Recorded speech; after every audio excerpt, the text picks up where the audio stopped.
Your Holiness, Your Holiness Khelafat Masih IV, members of the Council of State, honorable ministers and members of Parliament, members of the Diplomatic Corps,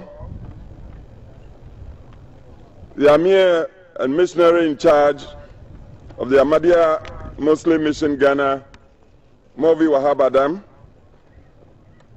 Your Eminence Peter Cardinal Apia Texan, Alhaj Osman Sharbutu, National Chief Imam, missionaries of Ahmadiyya Muslim Mission, representatives of religious organizations, our esteemed traditional rulers, distinguished ladies and gentlemen.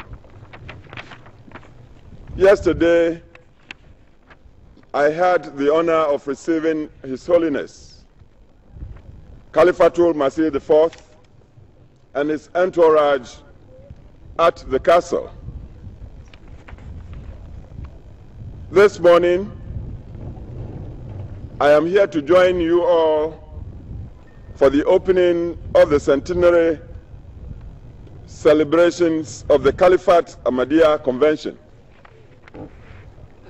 I should say with some pride that His Holiness, the Supreme Head of the Ahmadiyya Muslim community of the whole world, is no stranger to Ghana.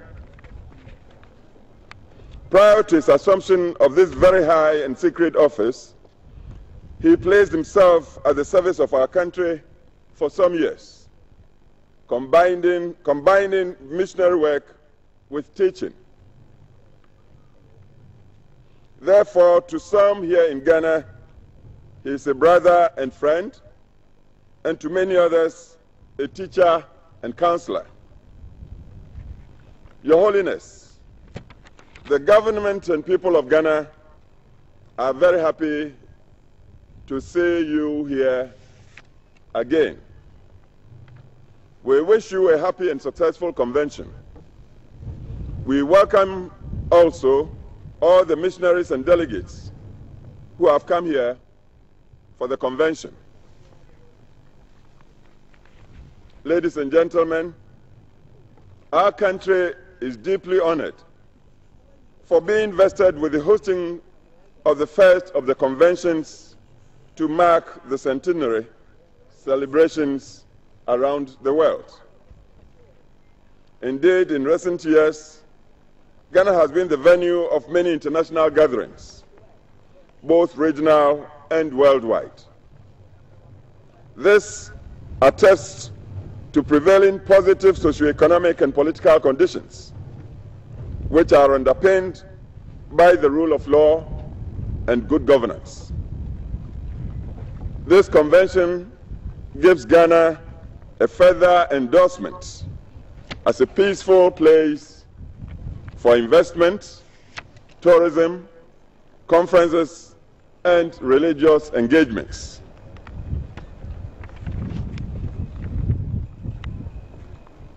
Ladies and gentlemen, love for all, hatred for none, is the theme of this historic convention.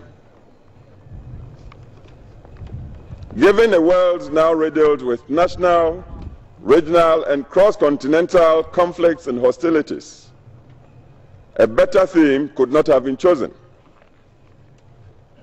Disagreements that turn into conflicts and wars, with the attendant massacres, injuries, dislocations, and general impoverishment, go against the underlying principle of many of the major religions of the world, which is peace and love. Your Holiness, the Supreme Being who created the heavens and the earth, is Father to all mankind. If through a common Father, all mankind is one big family, then issues of race, religion, geographic location, and gender should not have disruptive consequence in human interaction. Sadly, more often than not, this is not the case. Whatever be our religion, and no matter where we find ourselves, we should deem it a religious obligation to preach the message of peace and love, which happily is the theme of this convention. Now, at this point, I should thank Your Holiness for your highly enlightened sermon, in which you have articulated and expatiated on the theme of the convention, not only for the Ahmadis, but I would say for all mankind. We thank you for it. We must endeavor to focus more on the factors that unite us rather than those that divide us. Together, we should fight common enemies such as illiteracy, disease, hunger, and poverty. This way, we will be all contributing to securing global peace.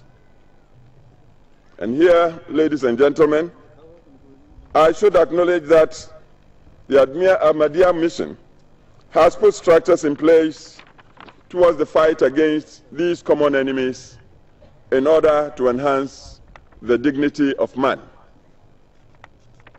In Ghana, successive leaders of the Ahmadiyya community have launched various schemes for the betterment of their members and indeed the nation as a whole.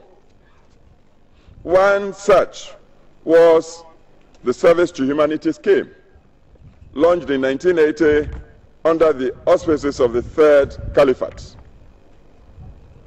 Under the scheme, a number of senior high schools, hospitals, as well as homeopathic and herbal clinics were established in many parts of the country. This has gone a long way to complement the provision of social services by government. Currently, the mission is focused on the provision of solar energy and potable water to rural communities.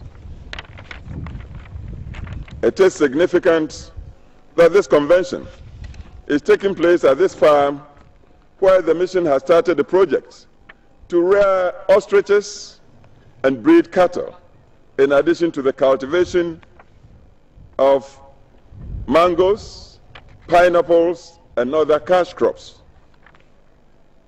This is indeed a true manifestation of the mission's continuing partnership with the state in national development, and which must be commended highly.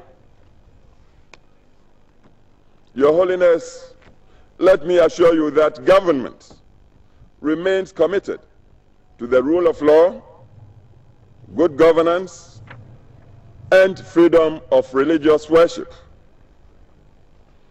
It will also continue to create a congenial environment for public-private partnerships and accelerated economic growth in order to improve the quality of life of the people, irrespective of religion, gender, ethnic, or political affiliation. I urge members of the Ahmadiyya mission to play their respective roles towards the building of a peaceful, harmonious, and prosperous nation. Your Holiness, ladies and gentlemen, let me conclude by once more congratulating the Ahmadiyya Muslims worldwide on the centenary celebration and declare the convention duly open. I wish you successful deliberations. Thank you, and may Allah bless us all. Takbir! Takbir! President J.A. Kufuor, Ghana, Ghana, Takbir.